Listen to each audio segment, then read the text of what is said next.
Hi, everyone. I am Violette Ayala, the founder of FemCity, and you're joining me today for one of our fabulous conversations. Today, we're going to talk about what's the best way to gain clarity in your business and in your career. I have asked one of our FemCity experts to join me today, Dr. Melinda Hill from our Roanoke chapter.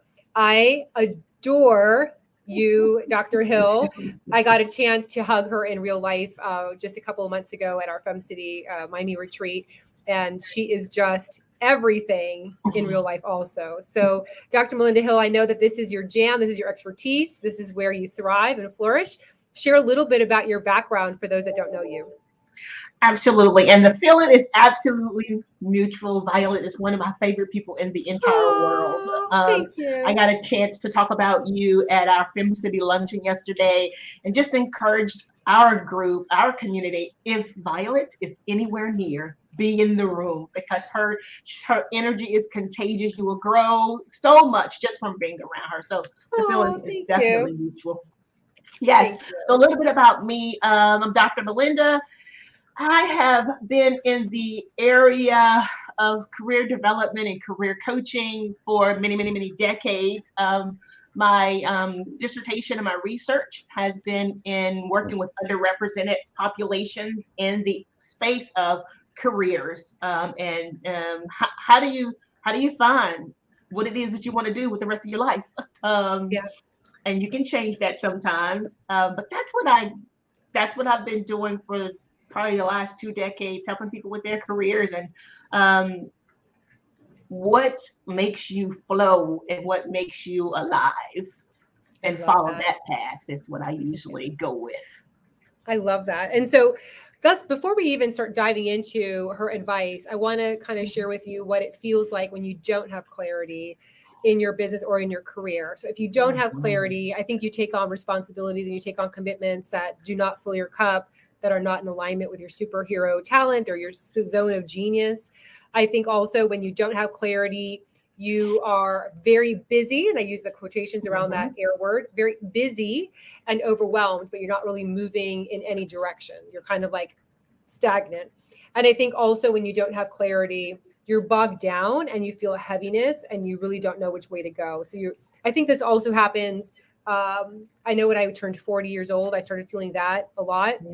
So I think as we get older and older and we get more connected to our vision, our purpose, the way we want to intentionally live, that things get murky and we find ourselves a year later not really having moved, not really having done anything that we really set out to do. So that's what I feel like when I don't have clarity in my life or my business or my career. That's what it feels like.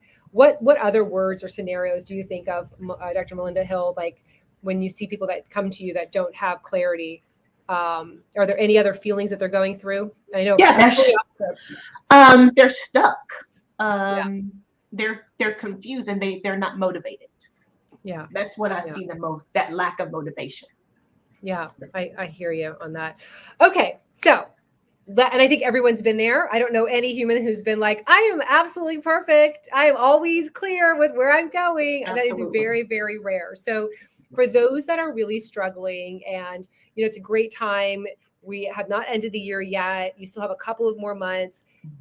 If you're looking to knock out your goals or make those changes, now is the time to do it. So for those people that are recognizing that is them, that they are in that spot, that they don't have clarity, that they're bogged down with a commitment, what advice do you give them to move forward? In order to know yourself and grow yourself, you got to take a look inward. What fills your cup? What makes you flow? I start off with an assessment. What are your strengths? And what's your communication style? What's your behavioral style? Those are some basics. For instance, a DISC assessment. A DISC assessment is going to take your behavioral tendencies and how do you interact with others in your business and your career. And then you have a strength assessment, and it's going to identify your unique strengths.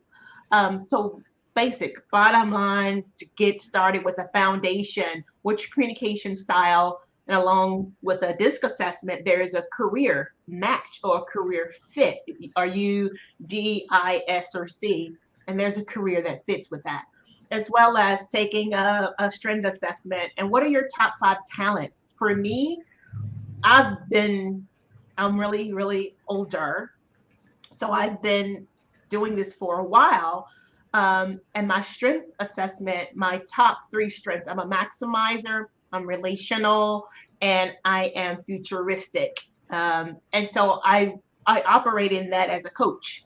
I help people go from great to greater. That's the maximizer in me, as well as relational. Coach is just relational. And then futuristic, when I put on my consultant hat, I'm in that flow. And so taking a look at who you are, you have to know yourself in order to grow yourself. What way do you want to grow? And that starts with knowing. Okay. So you're saying, so for those that are watching, for them to go ahead and take a strength assessment test or to dive in and do that self-guided where they could find out what are their strengths, where do they excel, what's their zone of genius. I just did it myself last week because I was feeling bogged down and I was feeling like overwhelmed. And I was like, okay, I need to step back and say, like, what are those activities that fill my cup? Where is my zone of genius? What am I doing every day that's bogging me down? And how can I eliminate that and delegate that to somebody else? So you're saying in order for you to move forward, you need to know where you're at, where you are right now. And then also just know what the top 3 strengths are, the top 3 things that you bring to this world. To that, in order to move forward, you need to kind of know that space there, correct? Absolutely. For finding that clarity and staying in that lane, that's foundational. And then I'm a big proponent of listening to my inner wisdom. And how do you listen to your inner wisdom? You have got to get rid of your saboteurs or your inner critic. You have to distinguish between who's speaking. Is it your inner wisdom that's guiding you, or is it your saboteurs that's sabotaging you? And how do you know the difference on that? Like, how do you, because that's also something that comes up a lot, that you have those 2 conversations. How do you know which is which? That's a wonderful question. I am working with a team. It's called Positive Intelligence.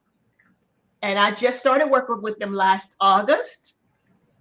And I have to honestly say, when I began first week of that coaching program, I consider myself to be emotionally intelligent. I'm a lifelong learner. I pat myself on the back. You go, girl. I got you. We do this. But I did not understand until I started that positive intelligence coaching who was sitting in the driver's seat. Your saboteurs, you have got to identify them, stop them, label them as a saboteur, and then you can go into your inner wisdom and your sage. And that's when you gain that clarity, that laser focused action. That's your sage mode. Yeah. But if you don't know who's in the driver's seat, it's really hard to get to that inner wisdom and clarity. Yeah. And I was right, as I'm listening to you, I wrote down a question. So if I'm going through that, or if someone's going through that, a good question may be, is this thought holding me back? Because if it's a critic, then I think it's like, oh, you can do this better. There are ways to do this better. But if it's a saboteur thought, it probably is a thought that makes it so that you stifle yourself, you stop yourself from moving forward. And then that's the block. So if you can just ask yourself that question when you have those inner critics or that inner narrative that we all have, if you just ask yourself that question, is this thought holding me back? That's how you would know which way it would go, because the critic's not going to hold you back. It's just going to edit it. It's just going to say, you know what, do this. This is a more productive way. This is a more efficient way. The other way is just going to literally sabotage the way that you're feeling about yourself, the way you're moving forward. It's going to say that you can't do it, you're not worthy, all those things. I think that's kind of like the language to make it different. I love this conversation. What's the final advice for those that you have that are going through that sensation of lacking the clarity, feeling overwhelmed with their business and their career, and knowing that they want to move forward? What's the final advice you have for them? Okay. Again, where are you? assessment wise, as a coach, any relationship that I start is always with an assessment. Now I'm working with leaders, and I find that I cannot work with a leader if they don't know who their saboteurs are. Are you being led by your saboteurs? Or are you being led by your inner wisdom? And getting that internal clarity so that you can move forward is key. Who's in the driver's seat? Like you just see you being whipped and stagnant and overwhelmed and stressed, then that is going to be your saboteur. There is just beating you up. Your judge is just beating you. You're not worthy. Or how do you think you're going to do that? Who are you to think that? But then you have the inner sage and the wisdom that will help you discern. And you have got to learn to quiet your mind and get into your body so that you can listen to that inner wisdom. I love that. Thank you so much, Dr. Melinda Hill. And for those that want to stay connected to you, what's the best way for them to follow your journey? You can reach out to me at melindachill.com, melindachhill.com. So I love my name, Melinda. I love that. Yes, Melinda Chill. And I am currently in the process of finishing up a book, and it's called Reclaim Your Inner Badass, How to Live from the Inside Out. And I am going along with you on this journey of how to make these decisions, these life decisions. Yeah. What do I want in my career? Where do I want in my business? Do I want to leave? How do you live from the inside out? And so that's what I'm working on right now. You can reach me at melindachill.com. It's been a wonderful project that I received lots of inspiration from the FemCity community, which I'm very grateful for. But melindachill.com. I love that. I love that. Well, thank you so much, Dr. Hill. And I hope I see you when I'm up in Roanoke in a couple of weeks now. I cannot believe it's around the corner. For so long, it was so far away. And now it's just around the corner. So thank you for sharing your wisdom. And for those that like to learn more about FemCity, head over to FemCity.com. We have a great 30-day free trial membership ready for you. Mwah! Have a great day. Bye. Take care. Bye-bye.